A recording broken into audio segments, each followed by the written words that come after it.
27 Orange Street, New Haven.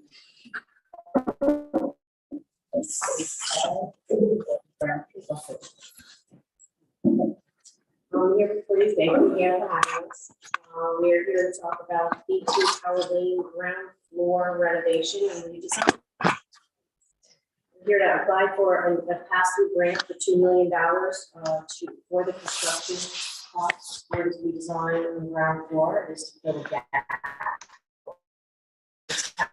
Tower Lane.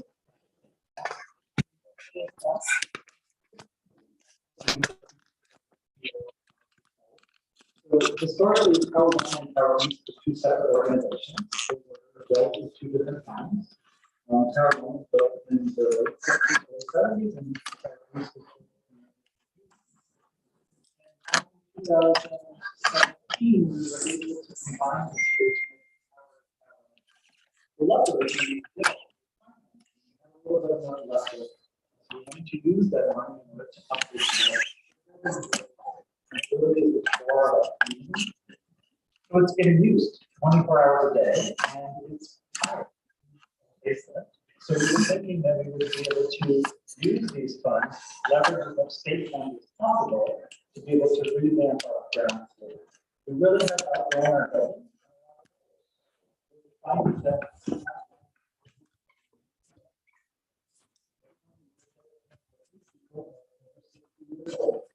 Most of our folks, about 73% of our folks receive some kind of rental subsidy, and many of our folks need, about 70% or more, need help with their activities of daily living.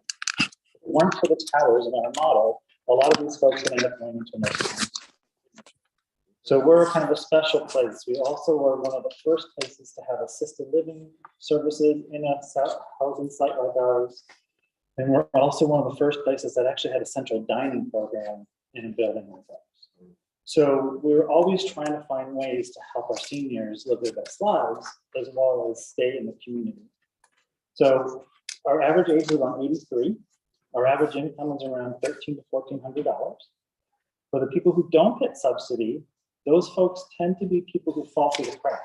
For the folks who are not being subsidized, they usually have a little bit of money, but they don't have enough money to pay for private assisted living.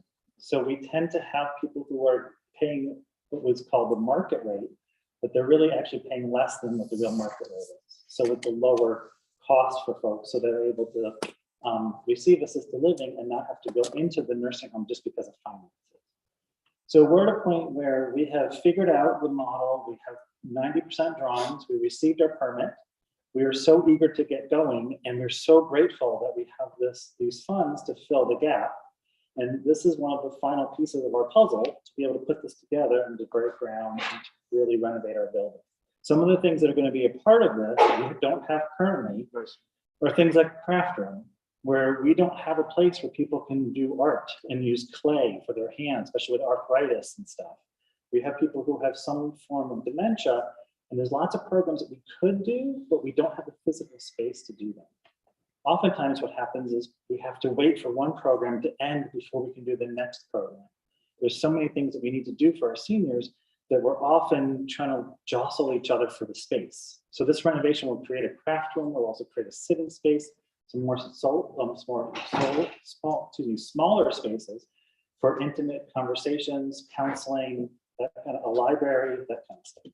So this is going to completely transform the way that we're operating, and it's really going to take us to the next step. And this is our chair of our board, Cindy. Hi, thank you for listening to us today. I just want to echo what Gus has said, and again, reiterate how critical it is for us at this time to update our facilities so that the spaces match the wonderful programming that's happening at the towers. We will be completely revamping our dining service as well to really accommodate the growing needs of our aging resident population, to create quieter dining spaces for those with beginning cognitive impairment, to create a more flexible meal plan for folks who still want to prepare meals in their apartments, but maybe need a little help getting things started so they can pick up kind of like our own Blue Apron type service to take the food. So that updating of our dining service is critical in addition to all the wonderful programming. So, So, good evening. My name is Liz Torres. I'm the real estate development consultant working with the towers on this amazing project.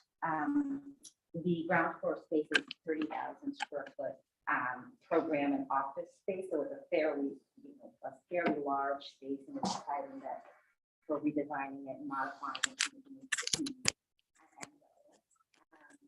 budget, the total development budget for this project probably increased from the materials that you see here. It's about a $7 million renovation project. The majority of the funding, well, the majority of the funding is in place. I want to say that correctly.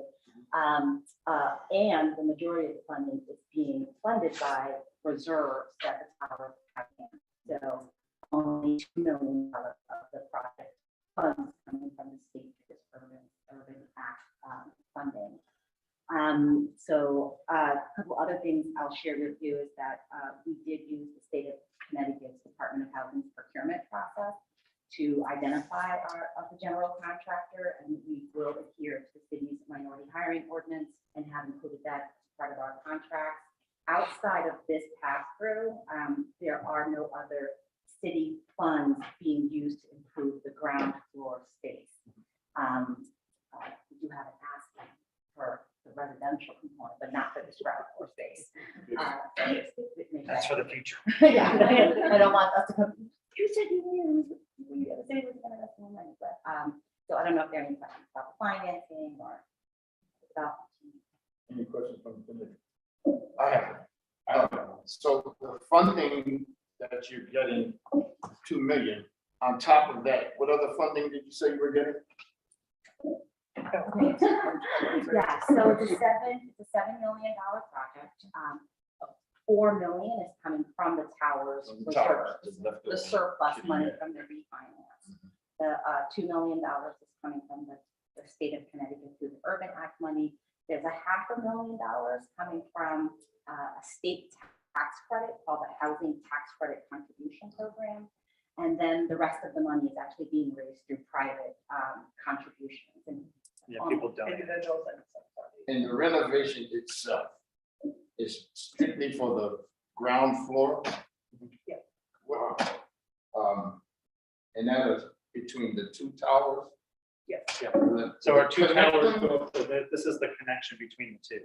Okay, So we get between 30 and 35,000 square feet of where all of our living happens. You know, people live in their apartments, but then they come down, and that's where we do all of our programs and our dining and our activities and all that kind of stuff. So it's very much one space. It on the does. ground It floor. upgrades the kitchen, it upgrades the dining room, it provides It spaces. updates the entire ground floor from soup to nuts. And it also allows people to have, say, the craft room that doesn't exist right now, a library that doesn't exist right now. We have a lot of spaces that we're missing, and it does impact our residents' lives.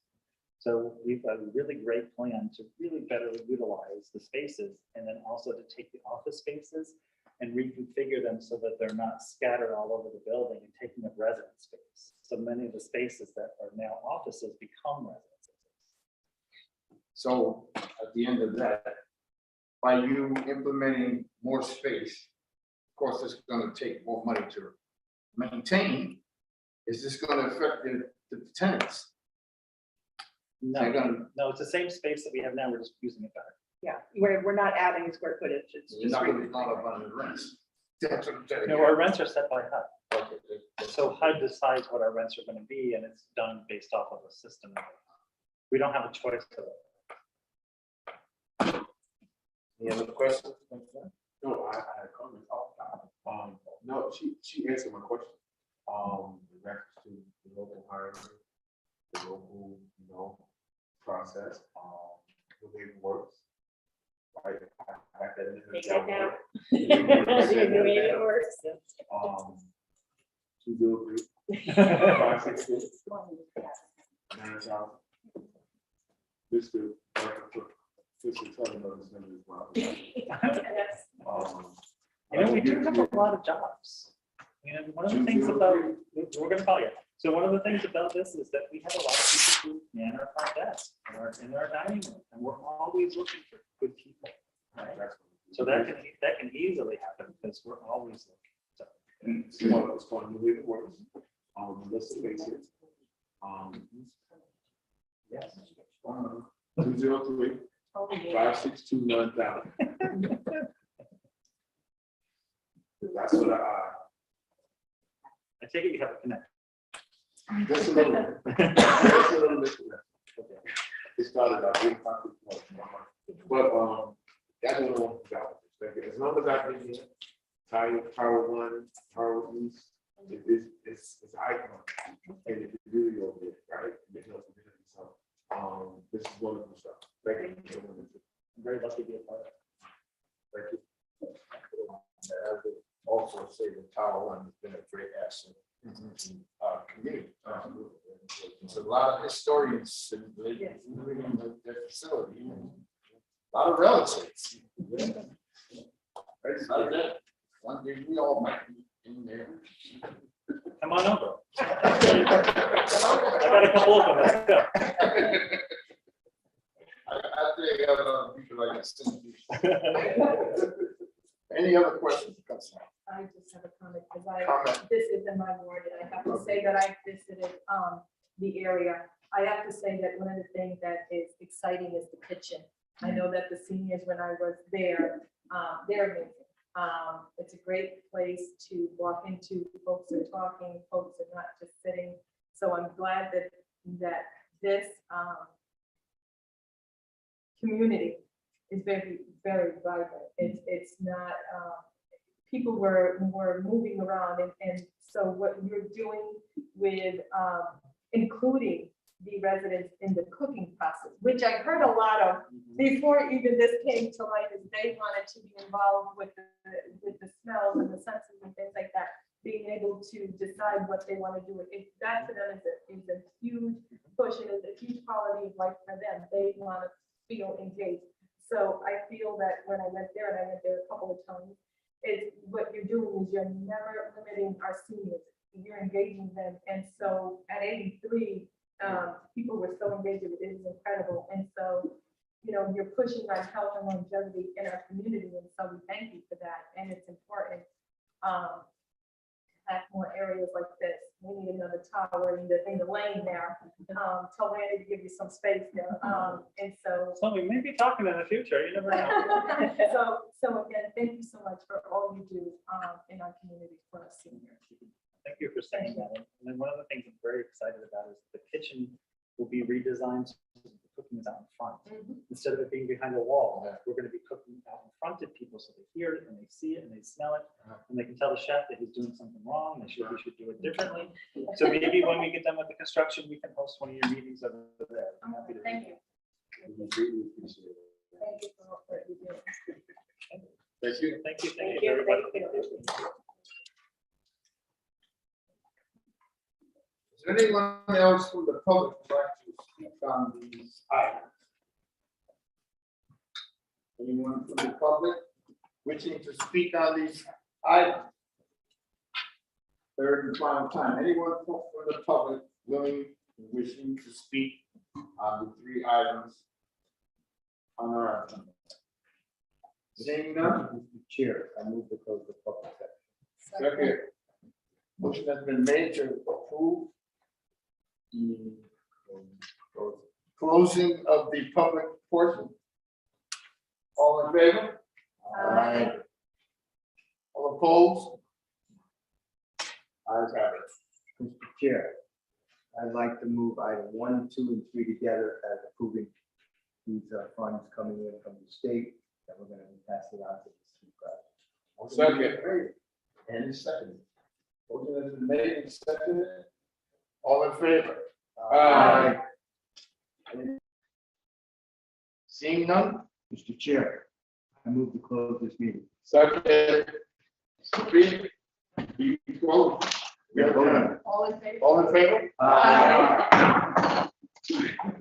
Okay. Thank you. The 20 28. Yeah, I know, the 28. 28, well, we get down to the. Yeah, that should be pizza night, Saturday.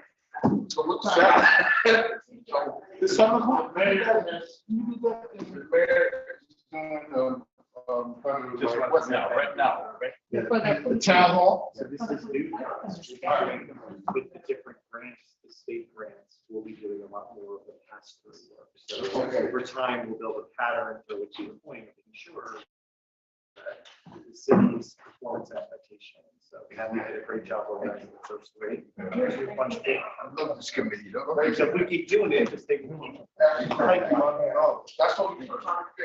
Our job locally is to make sure that we, you know, we're accountable on all the little things that we do. For the community work, all All those pieces that keep together for the show. Really working. of us. Let's jump on this Zoom. So what we Is doing? it a Zoom or is it gonna be in public? It's on Zoom. What's happening? The mayor, the We mayor have to police, sign up the, for the webinar. the I don't know. police. Supposed to sign up. This is about the chief. Community conversation on the chief. I said, where we going? Is it here? It's not here. Oh, you can go across the hall and go on the Zoom. Okay.